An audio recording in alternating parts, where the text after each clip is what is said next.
Thank you, Peter. Now we will have some questions, so Jill, would you mind moving those microphones up?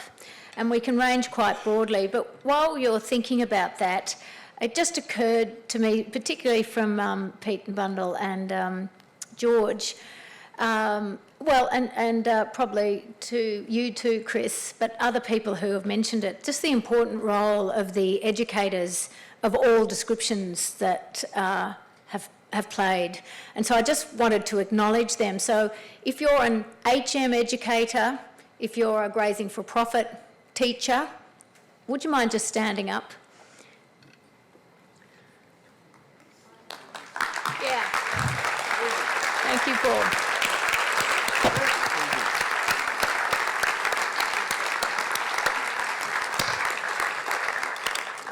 Thank you.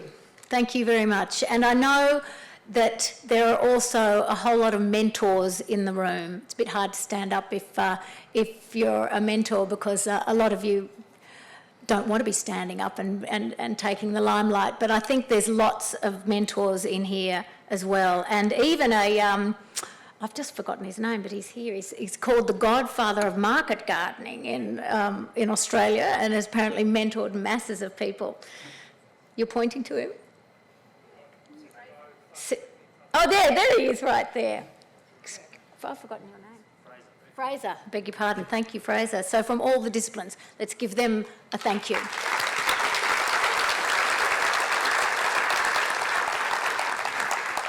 All right, Louisa. I'm pretty short, so. George, you may not remember, but we first met on your property at a Christine Jones event, one of those that many people here also cut their teeth on, and I believe she's doing great things still as well. We also happen to be clients of yours in the Wellness House, so we're in the same district as George.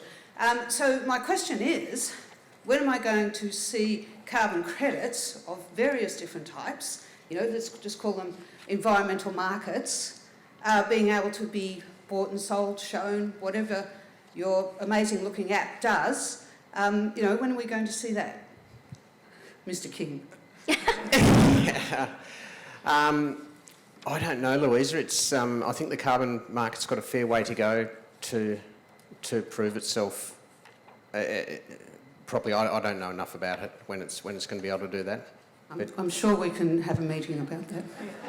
Thank you. Is that you rushing down, Robert, for a... Yep, go for it.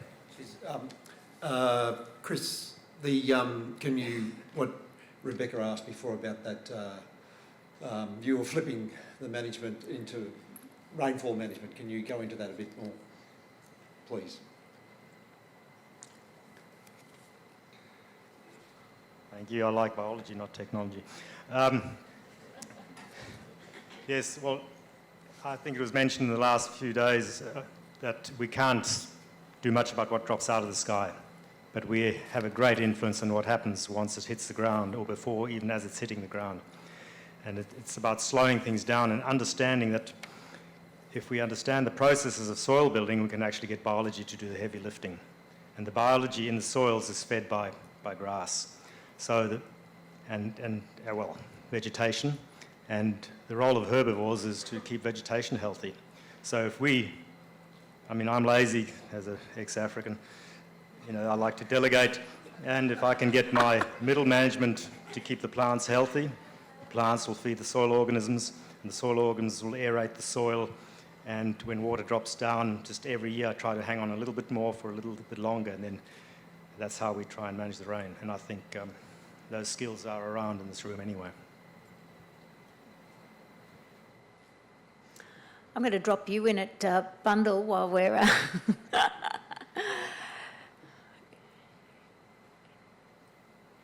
I know you have quite a special perspective because you you've trained in holistic management, you're working with Pete, but you also write more broadly about the industry.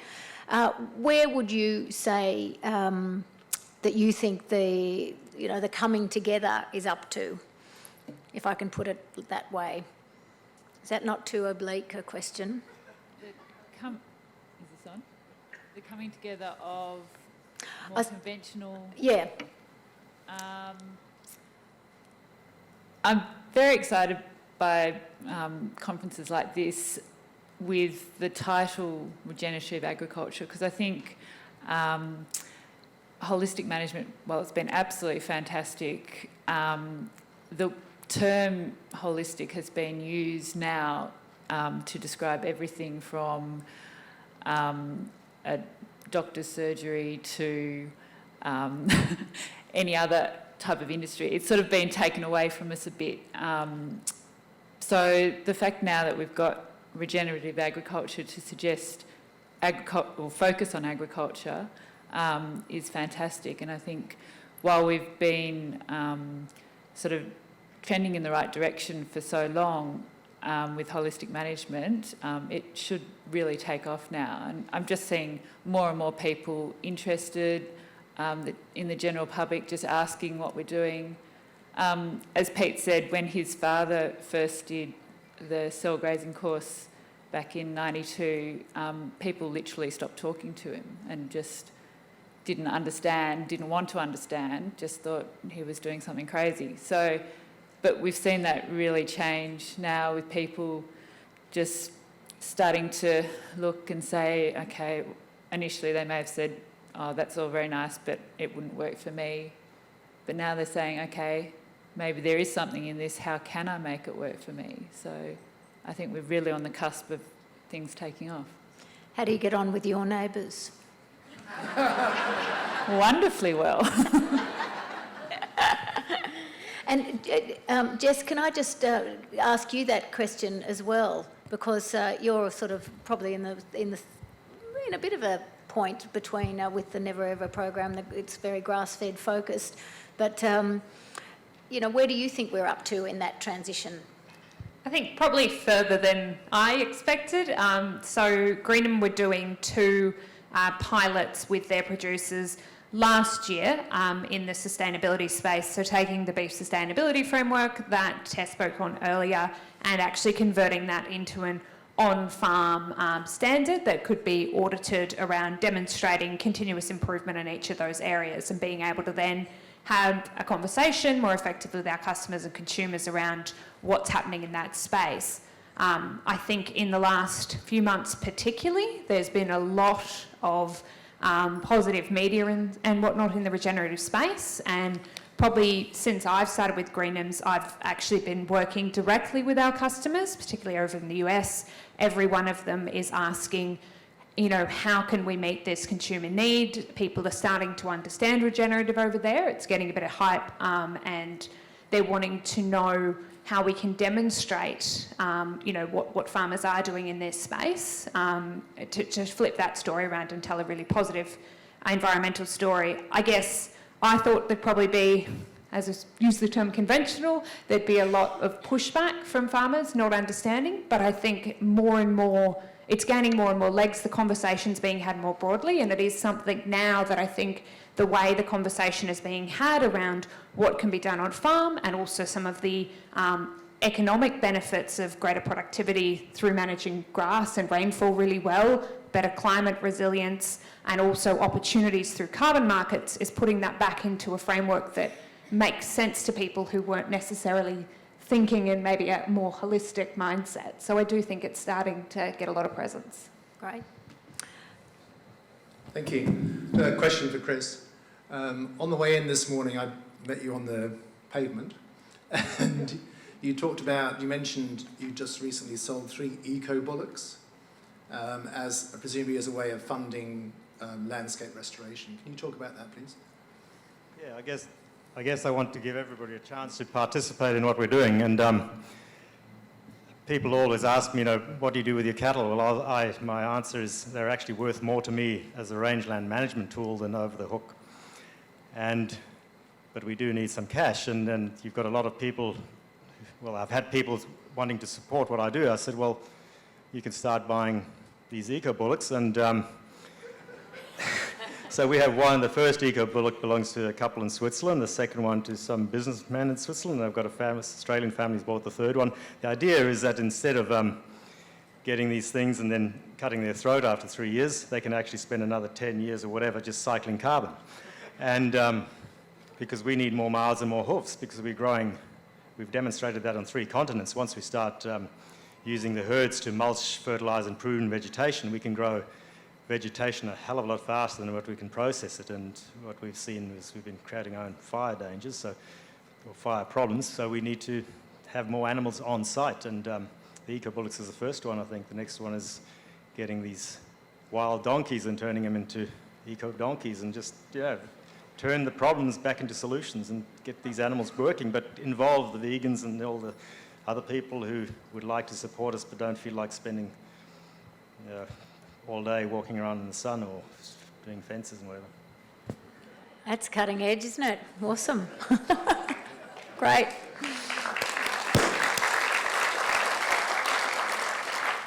No copyright on that, please do it as well. Go ahead. I'm a conventional agronomist, so I just want to ask a conventional question. And I also have a farm, and in a sense I'm sort of following the creed very quietly. And doing a lot of rotational grazing and so on. My question is, how much have you changed your stocking rate? Because the thing that I observe as an agronomist is just massive overstocking everywhere I go. The blight of the countryside is overstocking. And I suppose the big question is it, it's obviously a management issue, but is it because people's management, they don't seem to get the message about rotating, or is it because they're just running too much stock?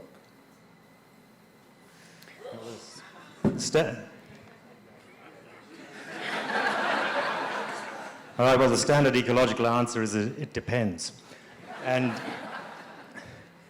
in my case, I find that if I can get these, there were feral cattle and there were feral donkeys when I started, if I can get these herbivores to behave the way their wild ancestors functioned way back when before they were domesticated and move around in tight groups or herds, mulching, evenly fertilising and pruning vegetation, we don't have these issues. And I think the statistics are there. There's Richard Teague and there's a lot of scientists who actually have the data. It's not about animal numbers, it's the behaviour, and that's what most of us, I think, in this room have experienced, that at the end of the day, what's most important we actually can't measure the way we'd like to. For us, the stocking rates, it's tied to your rainfall. So if we've got a big season, we'll have more stock. A worse season, we'll have less stock. So it's with planned grazing, we reckon we're running about 30% more cattle than we could conventionally if we just set stock. But it all comes back to your DSC days per hectare per 100 mils of rain. So if you're having a bad season, you sell and you're still at the right stocking rate, and a good season you trade and you're still at the right stocking rate. So the stocking rate, it's conventionally you'd say you're a 30,000 DSC place, but under holistic management you'll say you'll match your stocking rate to your carrying capacity year in, year out. Pete? Yeah, I've always been very, I agree entirely with what George just said. I think there's far too much pressure probably to get a fixed number in your head as to how many stock you should be running, and because that's what your farm runs. And whether it's at 30,000 DSE, it's matching the stocking rate to feed available, I think, is the key. Okay, thank you. G'day, my question's for Pete and Bundle. I'm lucky enough to have spent a bit of time at Chwalla and can attest to the way that you've been able to regenerate the land there, and I think it looks fantastic.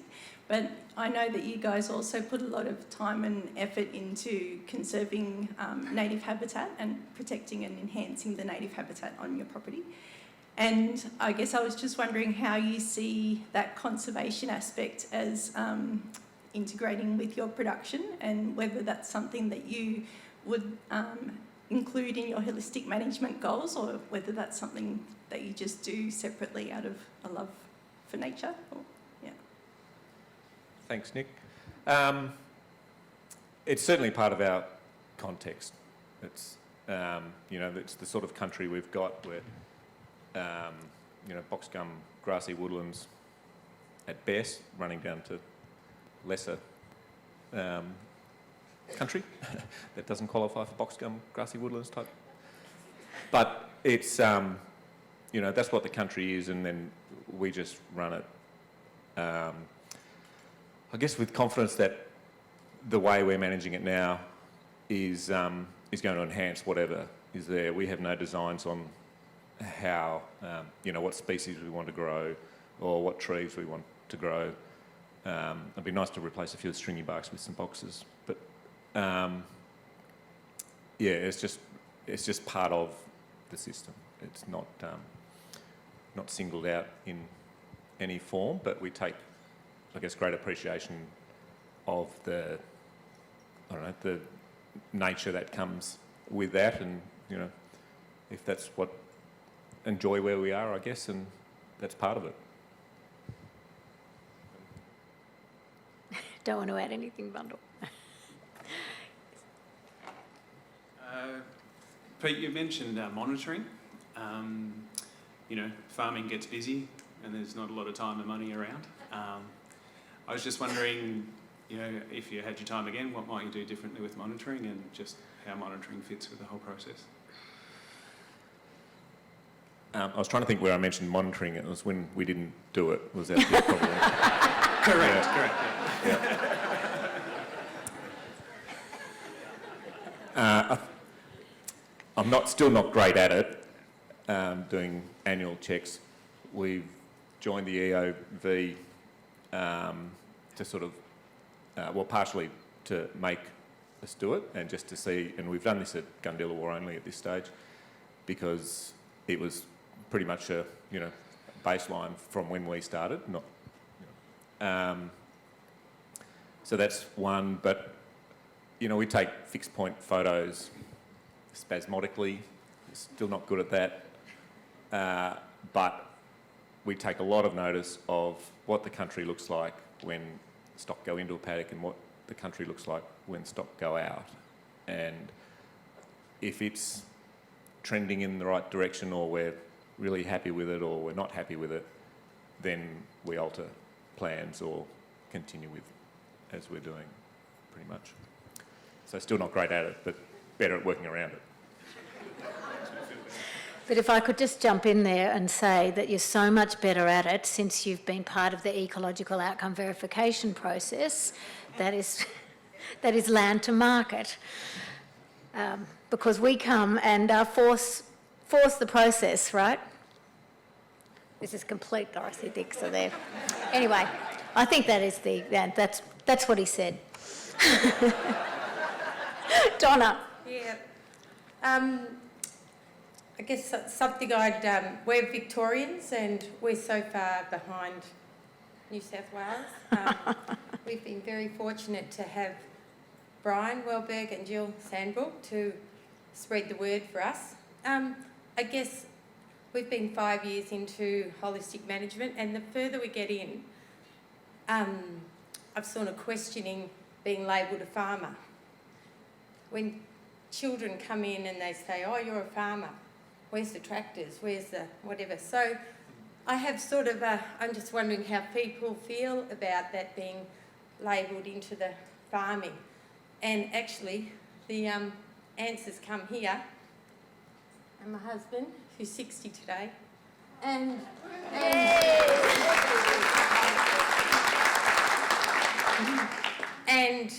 another guy, Sam, in our holistic management group, who's just decided we've got the answer. We've put doctor in front of our names and become land doctors. Right. So thank you. So I ask everybody, put doctor. You know, I've never been to university, but now I actually feel that we have some accreditation. So I ask you all to be doctors.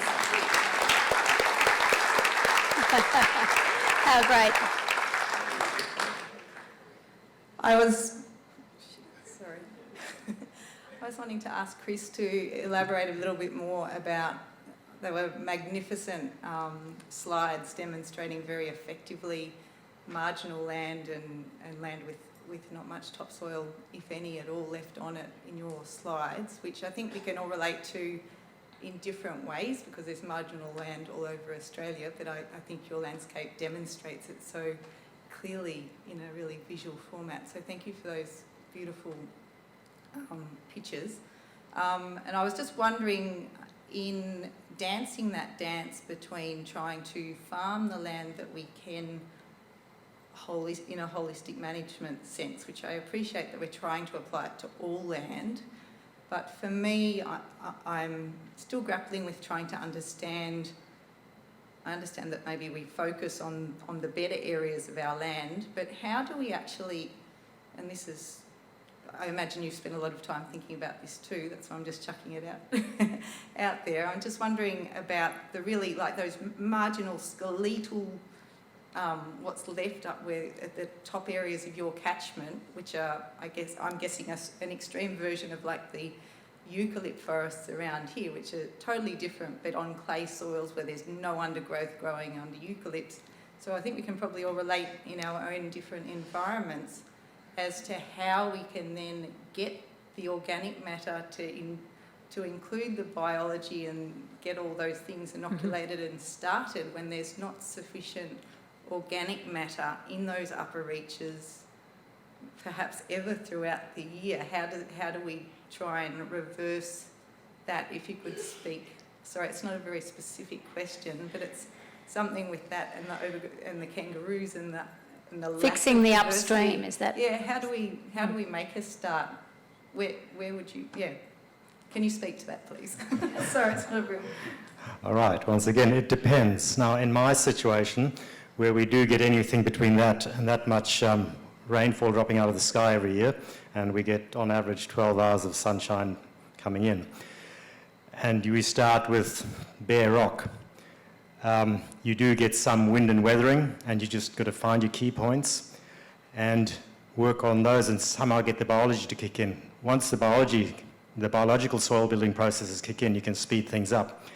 But I purposely try to distinguish between the upper catchments and the production areas. Take countries where, Europe or America, if just improving the food story, you can address these things, like you've got shepherding schools and herding schools in France, Spain and Italy.